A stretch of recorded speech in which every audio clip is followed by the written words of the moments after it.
Pembanding Roy Suryo CS mengajukan permohonan uji laboratorium forensik independen terhadap ijazah Presiden ke-7 Republik Indonesia Joko Widodo kepada penyidik Polda Metro Jaya. Sementara kubu Jokowi yakin hasilnya akan tetap sama dengan Lab 4 Mabes Polri.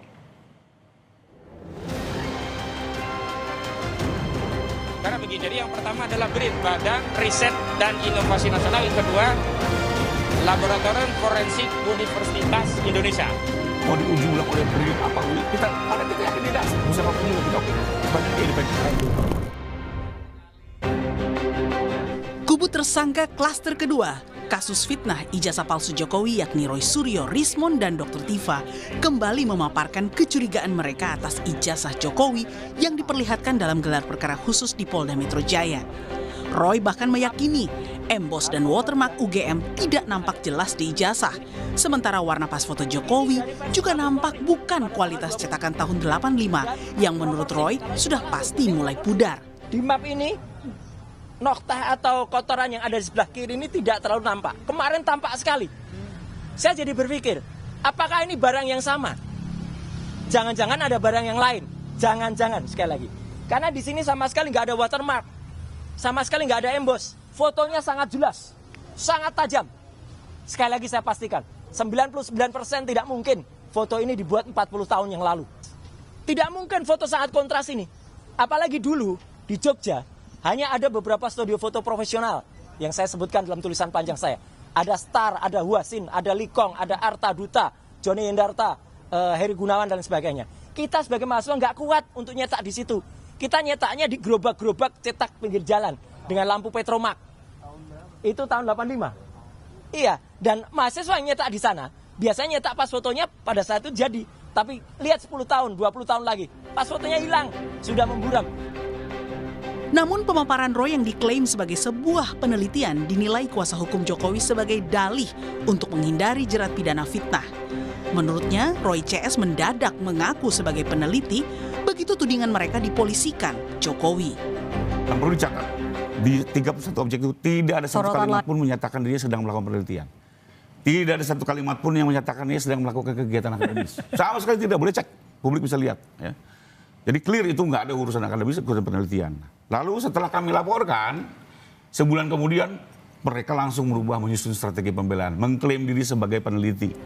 Merasa perlu ada uji lab 4 pembanding, Roy Suryo CS pun mengajukan permohonan uji laboratorium forensik independen terhadap ijazah Jokowi ke Polda Metro Jaya.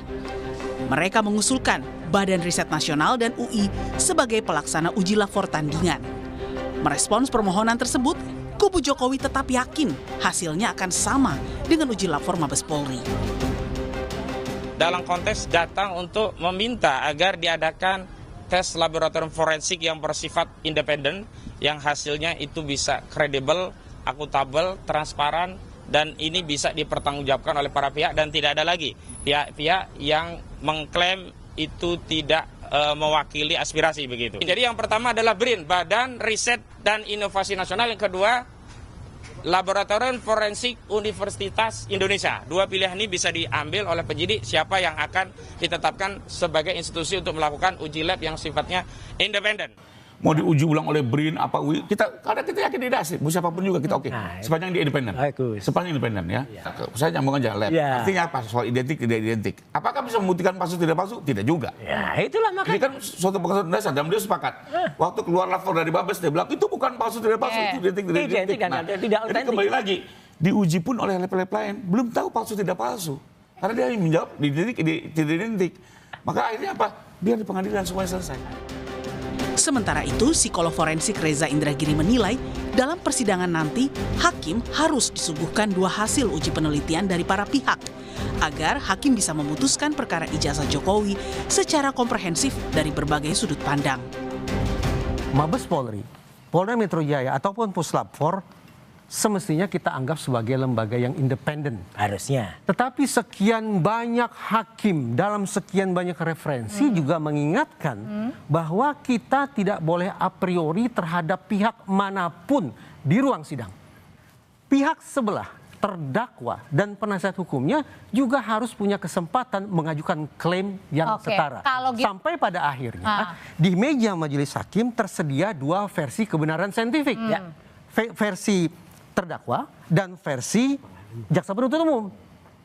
Biarkan hakim yang pada akhirnya membuat putusan.